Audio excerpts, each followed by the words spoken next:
నేను చూస్తున్న వ్యక్తి అతి భయంకరుడు సంఘసాధన పెట్టే గాయని ప్రభుత్వాన్ని ముప్పు దెబ్బలు పెట్టి అనేక చెట్లు అమ్ముకుంటూ బ్రతుకుతున్నా లీడర్ పేరు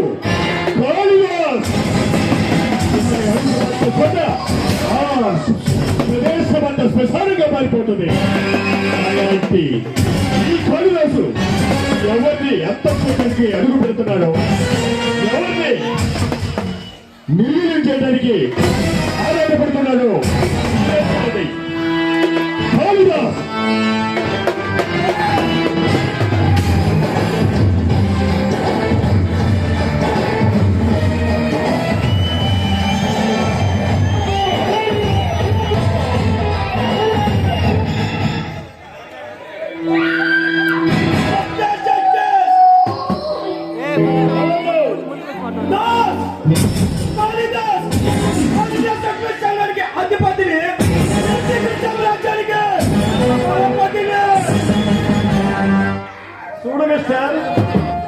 నువ్వు ఈ చీకటి సామ్రాజ్యానికి అధిపతిని కావచ్చు, కానీ ఇక్కడికి ఎందుకు వచ్చావు చెబుతాను. జస్టిస్ గౌతమ్, నా పేరు నీకెలా తెలుసు? నీ పేరంటే మొత్తం తెలుసు. హైకోర్టుకి జస్టిస్ 10,000 సాలరీ.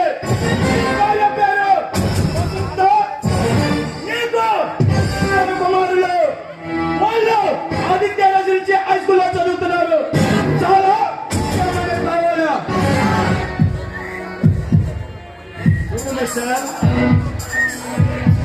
నా గురించి, నా కుటుంబ విషయాల గురించి అవసరం ఎందుకు? అసలు నువ్వెందుకు వచ్చావో చెప్పు. మొన్న రాత్రి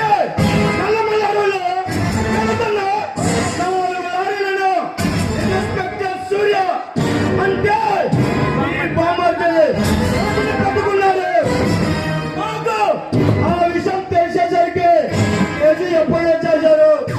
ఏమేమిటో మా పవరేమిటో తెలియక విషయంలో తల దూర్చారు. అయితే అలాగైతే ఎక్కడికి ఎందుకు వచ్చావు? అందుకనే నీ బామ్మకి తెలుసు తెలియదు చేసిన తప్పులు సరిదిద్దాలి. అప్పుడు అంతగా మించి ఒక్క మాట మాట్లాడితే తీరస్తా.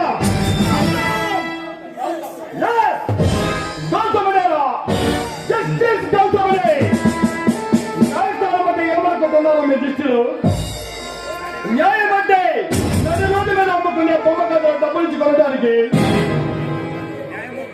న్యాయం అంటే మీ దగ్గర కిరాయి గుండాలి కదరా చెప్పినట్టు చేయడానికి. మిస్టర్ గౌతమ్, ఏరియాకి ప్రభుత్వ ఆఫీసులు వచ్చిన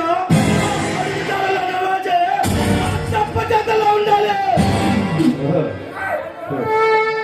మిస్టర్ కాళిదాస్, మీరేమిటో మీ బ్రతుకులేమిటో నాకు బాగా తెలుసు. మీరు అనుకున్నది ఏమీ జరగదు. ఇక నువ్వు వెళ్ళొచ్చు. గౌతమ్, నువ్వు ఎవరితో మాట్లాడుతున్నావు తెలుసా? తెలుసు. ఈ సిటీలో పెద్ద మనుషుల చలామణి అవుతూ ప్రజలను భయపెడుతూ ప్రభుత్వానికి దొరకకుండా అక్రమంగా అడవులలో జంతువులు చంపుతూ వారి తాకి చెట్లు నరికి సొమ్ము చేసుకుంటున్నానన్న రూప రాక్షసుడు అని తెలుసు. ఏమేమిటో మా పవరేమిటో తెలియక ఈ విషయంలో తల దూరుస్తున్నావు. తల అవుతుంది గౌతమ్.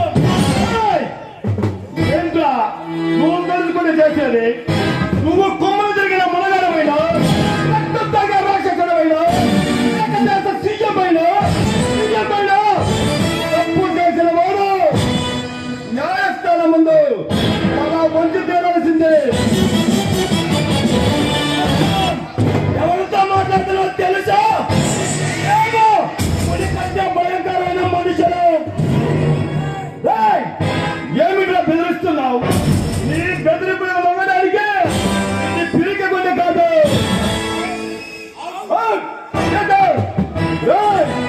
మరొక్కసారి ఈ ఇంటి దొమ్మ తొక్కామంటే నీకు నడవటానికి కాదు కూడా